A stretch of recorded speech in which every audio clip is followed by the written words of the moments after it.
Hello students, welcome to the world of intellectuals hub creative kiddos. आज मैं आपके लिए लाई हूँ स्टैंडर्ड मैथ्स में से कुछ एमसीक्यूज। तो चलिए स्टूडेंट, वीडियो को करते हैं स्टार्ट। अगर इससे पहले आपने चैनल को सब्सक्राइब नहीं किया तो जल्दी से चैनल को सब्सक्राइब करें। नाउ स्टूडेंट्स, फर्स्ट क्वेश्चन है हमारा यहाँ पे, the number of terms of the AP series. AP series हमें दी हुई है और उसमें सम जो है नंबर्स का वो भी हमें दिया हुआ है। ठीक है, तो हमें ये बताना है कि ये सम जो है ये कौन से नंबर पे लाई करेगा। तो चलिए स्टूडेंट, कौन सी टर्म पे ये रहेगा उसके लिए हमारे पास हमें पता है यहाँ पे हमें ए जो है ए दिया हुआ है 3 और डिफरेंस हमें निकालना है। डिफरेंस के लिए हम क्या करते हैं, सेकेंड टर्म से माइनस कर देते हैं फर्स्ट टर्म। ठीक है, तो ये 7 - 3 आ जाएगा 4। तो ये हमारे पास डिफरेंस जो है, डिफरेंस हमारे पास आ गया 4। तो अब स्टूडेंट्स हमारे पास फॉर्मूला है sum of number of terms जो है हमारे पास फॉर्मूला है SN is equal to n/2 2a plus n-1 d n-1 d। ठीक है स्टूडेंट्स, तो अब हमने क्या करना है, a जो है हमारे पास यहाँ पे 3 दिया हुआ है हमें, तो इस तरह से करके हमने ये वैल्यूज़ जो है वो अपने फार्मूला में सब्स्टिट्यूट करनी है। नाउ एस एन हमें स्टूडेंट्स यहाँ पे दिया हुआ है, SN इज़ 406। SN हमें सम ऑफ नंबर्स दिया हुआ है, तो ये आ जाएगा 406 इज इक्वल टू n जो है, n हमें फाइंड आउट करना है कि कौन सी वाली टर्म होगी। ठीक है, तो n एज इट इज़ ही रहेगा n/2। तो यहाँ पे 2 ए कितना है हमारे पास स्टूडेंट्स, ए हमें दिया हुआ है 3 plus n as it is ही रहेगा n-1 और d डिफरेंस हमने निकाल दिया वो है हमारे पास 4। ओके स्टूडेंट्स, तो इस तरह से करके हम इस फार्मूला में सब्स्टिट्यूट करेंगे वैल्यूज़ को और आगे फाइंड आउट करेंगे। अब इसके बाद हमारे पास आ जाएगा 406 is equal to n/2 as it is ही रहेगा। तो जो हमने वैल्यू सब्स्टिट्यूट की थी वो आ जाएगा हमारे पास 6 प्लस n-1 जो है वो एज इट इज़ ही रहेगा और 4 जो है ये रहेगा। अब ये आ जाएगा 406 इज इक्वल टू n/2, ये ऐसे ही रहेगा, तो ये आ जाएगा 6 प्लस 4 को इसके साथ मल्टीप्लाई कर देंगे तो ये आ जाएगा 4n-4। ये आ जाएगा 406 इज इक्वल टू n/2। तो अब 6 प्लस 4n-4, तो ये दोनों कांस्टेंट टर्म्स हैं तो हम इनको माइनस कर लेंगे, तो ये आ जाएगा हमारे पास 4n + 2। ओके स्टूडेंट्स,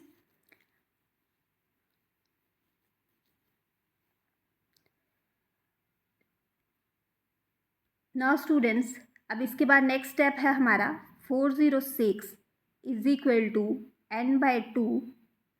तो ये हमारे पास आ गया था कितना, 4n + 2। ठीक है, तो ये आ जाएगा 406 is equal to n/2। n/2 यहाँ से हम दोनों में से 2 कॉमन ले सकते हैं बाहर, तो हम 2 कॉमन ले लेंगे, तो ये आ जाएगा 2n + 1। ये 2 और ये 2 कैंसिल हो जाएंगे, तो हमारे पास आ जाएगा 406 is equal to n into 2n + 1।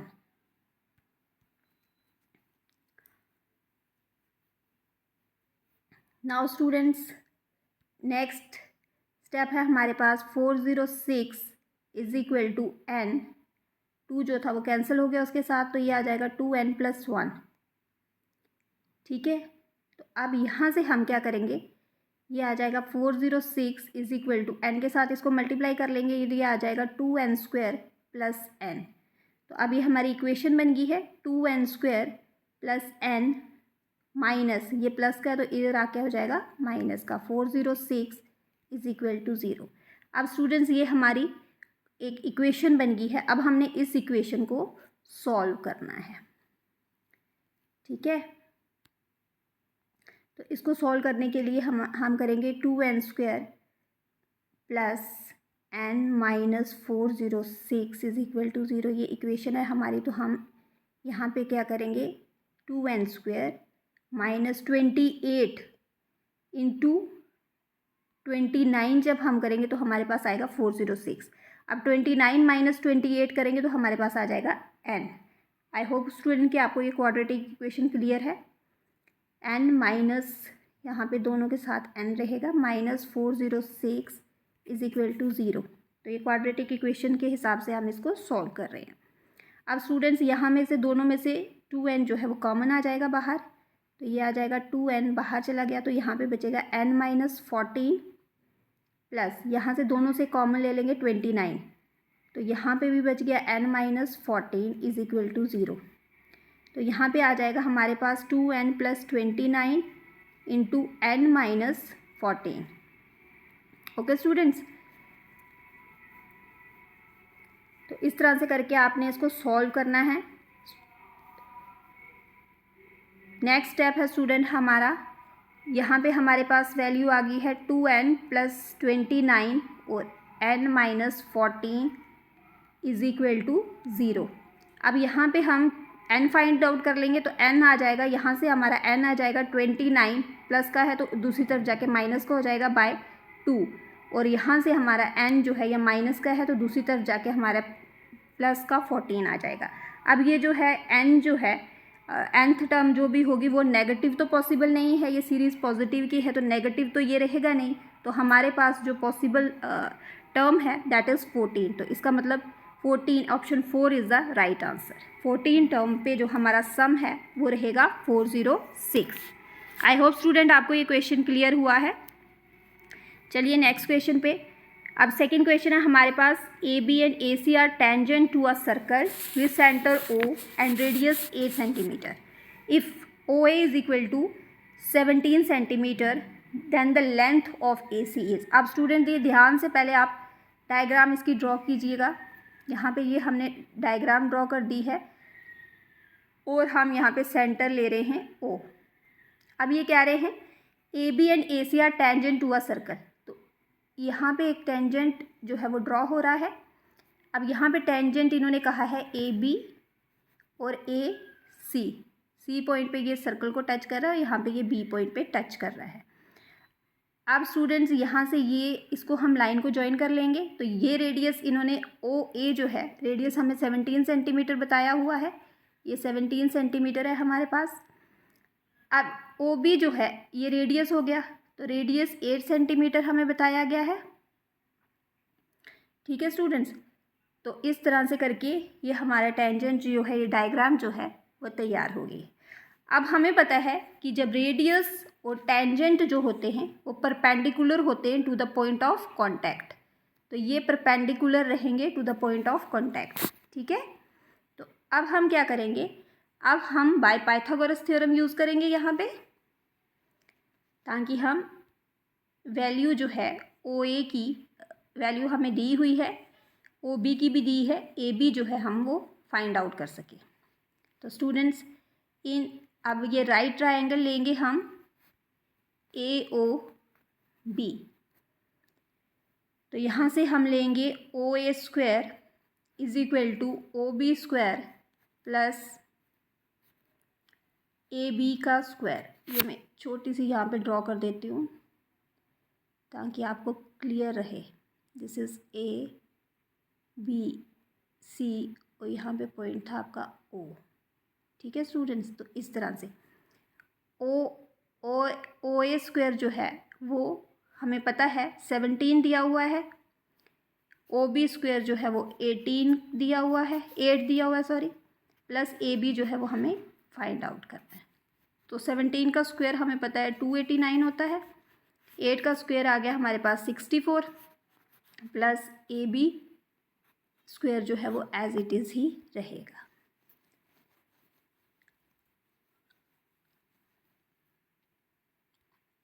Now students A B square को हम इधर रखेंगे, तो हमारे पास 289 माइनस 64 जो है वो आ गया। तो अगर हम इसको माइनस करते हैं ये 225 आता है हमारा, जो हमें पता है कि ए बी स्क्वायर अगर 225 है तो ए बी की वैल्यू कितनी होगी 15 सेंटीमीटर। 15 का स्क्वायर हो गया ना ये, तो टोटल हमारे पास कितना आंसर आ गया 15, जो कि हमारा ऑप्शन बी है। तो स्टूडेंट्स इस तरह से करके आपने क्वेश्चन जो हैं वो सॉल्व करने हैं। Now the next question is the coordinates of the diameter of the circle are 2, -5 and -2, 9। The coordinates of the centre are. अब हमें यहाँ पे एक सर्कल दिया हुआ है, ठीक है। तो अब यहाँ पे 2 पॉइंट्स हमें दिए हुए हैं सर्कल पे। पॉइंट ए जो है वो 2 और -5 है, और पॉइंट बी जो है -2 और 9 है, ठीक है। तो हमें इसके जो सेंटर के पॉइंट हैं, लेट सेंटर बी ओ, तो एक्स वाई ले लेते हैं हम यहाँ पे सपोज। तो हमें ये पॉइंट जो है वो फाइंड आउट करना है कि ये पॉइंट जो है वो क्या होगा। तो हम यहाँ पे क्या करेंगे, मिड पॉइंट फार्मूला लगाएंगे स्टूडेंट्स। मिड पॉइंट फार्मूला जो है वो आपको पता है क्या होता है, x1 + x2 bye 2 and y1 + y2 bye 2। तो स्टूडेंट ये मिड पॉइंट फार्मूला जो है वो यहाँ पे हम यूज़ करेंगे।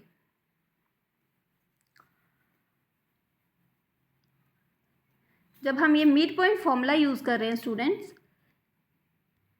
तो आपको पता है ये जो पॉइंट होता है इसको x1 बोलते हैं, ये y1 होता है, ये x2 होता है और ये y2 होता है। तो अब हम यही फार्मूला जो है अपने मिड पॉइंट में यूज़ करेंगे। तो हम सेंटर जो है हमारे पास, हमने उसको एज्यूम किया था लेट ओ एक्स वाई, ठीक है, ये सेंटर पॉइंट है हमारे। तो अब हम यहाँ पे मिड फार्मूला जो हमारा x1 + x2 है, तो x1 कितना हमारे पास 2, x2 कितना है -2, तो ये आ गया x1 + x2 बाय 2। तो इसी तरह से y1 कितना है हमारे पास, y1 इज़ -5 + y2 कितना है हमारे पास,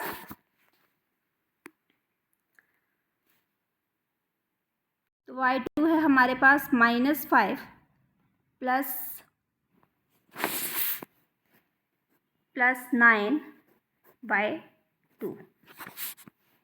तो स्टूडेंट्स ये आ जाएगा हमारे पास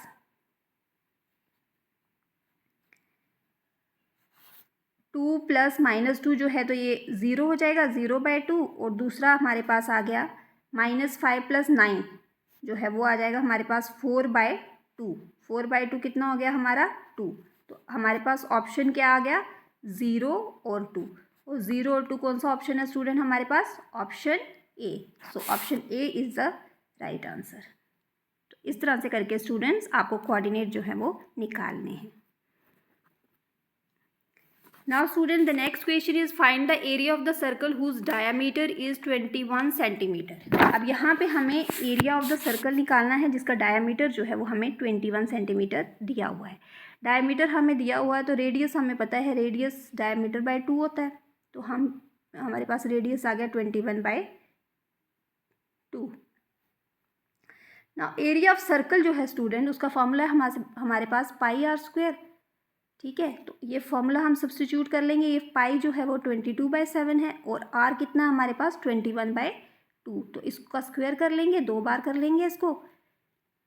तो स्टूडेंट जब हम इसको सॉल्व कर रहे हैं तो हमारे पास आ रहा है 693/2, जिसकी वैल्यू है हमारे पास 346.5। अब क्योंकि ये एरिया है तो ये सेंटीमीटर स्क्वायर में होगा। तो स्टूडेंट हमारे पास ऑप्शन जो है, ऑप्शन ए जो है यहाँ पे राइट आंसर है। आई होप स्टूडेंट आपको क्लियर हो रहा होगा। Now the next question is the shadow of a tower is equal to its height at 10:45 AM। The sun altitude is, देखिए ये 10:45 सपोज हमारे पास यहाँ पे दिस इज सन। तो यहाँ पे एक पोल है हमारे पास, ठीक है, let A B is the pole. तो वहाँ से उसकी सन की जब लाइट जो है वो इस पोल पे पड़ेगी तो उसकी शेडो जो है समदर यहाँ बनेगी, ठीक है। तो अब हम क्या करेंगे, इन दोनों पॉइंट्स को ज्वाइन कर लेंगे, लेट पॉइंट बी सी, ठीक है। ये शेडो है उसकी और ये पोल है हमारे पास, दिस इज पोल, ओके। तो अब ये कह रहा है कि जो उसकी हाइट है, शेडो ऑफ द टावर की हाइट जो है वो उसके पोल के बराबर है। तो अगर पोल की हाइट हम h सपोज करते हैं तो शेडो भी कितनी रहेगी, h ही रहेगी, ठीक है। अब ये साथ में कह रहे हैं द सन अल्टीट्यूड इज, अब इसका अल्टीट्यूड निकालना है हमें, ठीक है। अल्टीट्यूड हमें देखना है कि कितना है। तो ये यहाँ पे ये जो है ये एंगल बना रहा है, ये लेट द एंगल भी थीटा। अब हमारे पास देखिए ये परपेंडिकुलर हो गया। तो अब हमें पता है कि जो परपेंडिकुलर बाय बेस होता है वो होता है tan थीटा। तो अब यहाँ पे हम यूज़ करेंगे tan theta is equal to p by b. तो p जो है परपेंडिकुलर हमने अज्यूम किया है h है, और बेस जो है वो भी हमने अज्यूम किया है h है, क्योंकि वो कह रहे हैं कि टावर की हाइट जो है वो इक्वल है। तो यहाँ पे h जो है वो कैंसिल हो जाएगा, तो हमारे पास क्या बचेगा 1। तो इसका मतलब कि जो थीटा है हमारा वो 1 कब होता है, tan थीटा जो है वो 1 कब होता है, वो होता है 45 डिग्री पे। तो ऑप्शन बी जो है स्टूडेंट यहाँ पे राइट आंसर है। Now next is the nature of roots of the equation हमें यहाँ पे दी गई है। तो हमें बताना है कि यहाँ पे जो इसकी नेचर होगी वो क्या रहेगी, ये हमने फाइंड आउट करना है। अब नेचर ऑफ रूट्स जो निकालने के लिए हमारे पास फॉर्मूला है डिस्क्रिमिनेंट का, discriminant is equal to b square minus 4ac, वो यूज़ करेंगे यहाँ पे हम। तो बी स्क्वायर क्या है, यहाँ पे a जो है वो 1 है, b 2 है, और c जो है वो 4 है। तो बी स्क्वायर क्या हो गया, यहाँ पे 2 का स्क्वायर माइनस 4, फार्मूला का 4 है, इंटू a कितना हमारे पास स्टूडेंट यहाँ पे 1 है, तो 1 इंटू c कितना है हमारे पास 4। तो ये आ जाएगा 2 का स्क्वायर कितना हो जाएगा 4, माइनस 4 इंटू 4 कितने हो गए 16, तो ये आ जाएगा हमारे पास -12। अब ये माइनस में आ रहा है, तो नेचर ऑफ रूट क्या है, डिस्क्रिमिनेंट जो है वो 0 से कम है, नेगेटिव में है। तो यहाँ पे रूट हमारा जो है वो रहेगा इमेजिनरी, नॉट रियल। तो वो ऑप्शन जो है वो सी ऑप्शन हमारा यहाँ पे करेक्ट आंसर है। स्टूडेंट आपको पता है जब डिस्क्रिमिनेंट जो होता है वो माइनस में होता है, तब रूट्स हमारे जो होते हैं, नेचर ऑफ रूट्स जो है वो होते हैं हमारे नॉट रियल, इमेजिनरी या अनइक्वल होते हैं। लेकिन जब डिस्क्रिमिनेंट जो है वो ग्रेटर देन 0 होता है, डिस्क्रिमिनेंट ग्रेटर देन 0 होता है, यहाँ पे डिस्क्रिमिनेंट जो है वो लेस देन 0 है। तो जब ग्रेटर देन 0 होता है तो रूट्स हमारे जो हैं वो रियल होते हैं। ओके, और जब डिस्क्रिमिनेंट ये है हमारा 0 आएगा, इसका मतलब कि उस वक्त हमारा ओनली 1 रियल रूट जो है वो होगा। नेचर ऑफ द रूट उस वक्त क्या होगा, ओनली 1 रियल रूट। ठीक है, तो इस तरह से करके हमने नेचर ऑफ द रूट जो है इक्वेशन जो है वो सॉल्व करनी है। स्टूडेंट इसी तरह के एमसीक्यूज जो हैं वो बोर्ड में पूछे जाते हैं, तो आपको अटेंटिव होकर इनको समझना है और खुद से प्रैक्टिस करनी है, क्योंकि स्टूडेंट मैथ्स जो है वो खुद की प्रैक्टिस के बिना नहीं आता।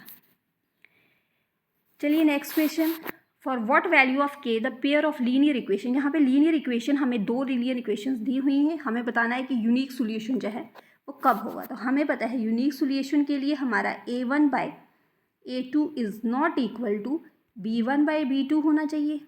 ठीक है स्टूडेंट्स, तो अब हम यहाँ पे a जो है वो हमें दी हुई है 2, फिर इसी तरह से a2 जो है वो दिया हुआ हमें k, b1 जो है वो दिया है 3, और b2 हमें दिया हुआ है 6। तो वही वैल्यूज़ जो है हम इसमें पुट कर लेंगे। अब a1 इज़ 2, तो a2 कितना हमें दिया हुआ है दूसरी का k is not equal to b1 कितना दिया हमें 3, b2 कितना दिया हमें -6, इसमें हम पुट कर लेंगे। तो ये हमारे पास k की वैल्यू आ जाएगी, k is not equal to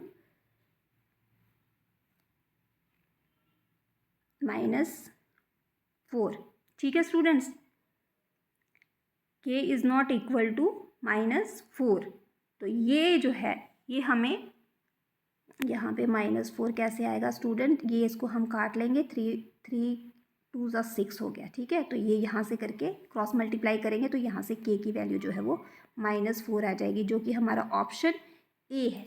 so option A is the right answer. -4 जब रहेगा तो वो k की वैल्यू -4 रहेगी, तब हमारे पास क्या होगा, यूनिक सोल्यूशन होगा। Now next question is if cos a is equal to sin a, find करिए कि a जो है वो क्या होगा। तो यहाँ पे हमें पता है कि हम ये यूज़ करेंगे bye sin a cos a, जो है हमें पता है इज इक्वल टू ये होता है sin 2a/2। ठीक है, तो अब यहाँ पे हम यूज़ कर लेंगे sin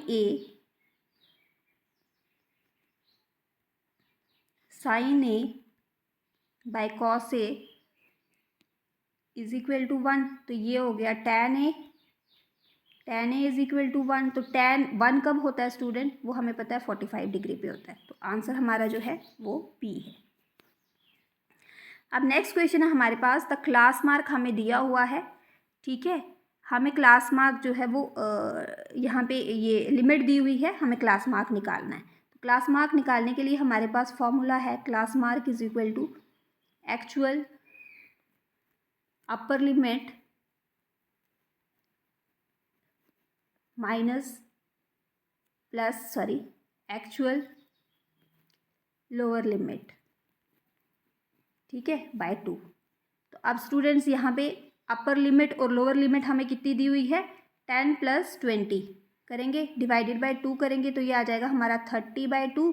तो जो हो के आएगा हमारा आंसर 15, 30/2। तो आंसर क्या है 15। तो 15 कौन सा है हमारे पास, ऑप्शन डी जो है वो हमारा राइट आंसर है ना। इसी तरह से स्टूडेंट्स नेक्स्ट क्वेश्चन है, अ डाइस इज थ्रोन, ये प्रोबेबिलिटी में से है, प्रोबेबिलिटी में से इसी तरह के एमसीक्यूज जो है वो पूछे जाते हैं। Now a dice is throne, what is the probability of getting a perfect square number. अब आपको पता है कि हाँ, अगर हम डाइस थ्रो कर रहे हैं तो हमारे पास पॉसिबल आउटकम्स जो हैं एक डाइस में कितने रहते हैं, वो हमें पता है कि हमारे पास पॉसिबल आउटकम्स जो हैं वो 6 है, या तो 1 आएगा या 2 आएगा, 3, 4, 5 या 6 होगा, ठीक है।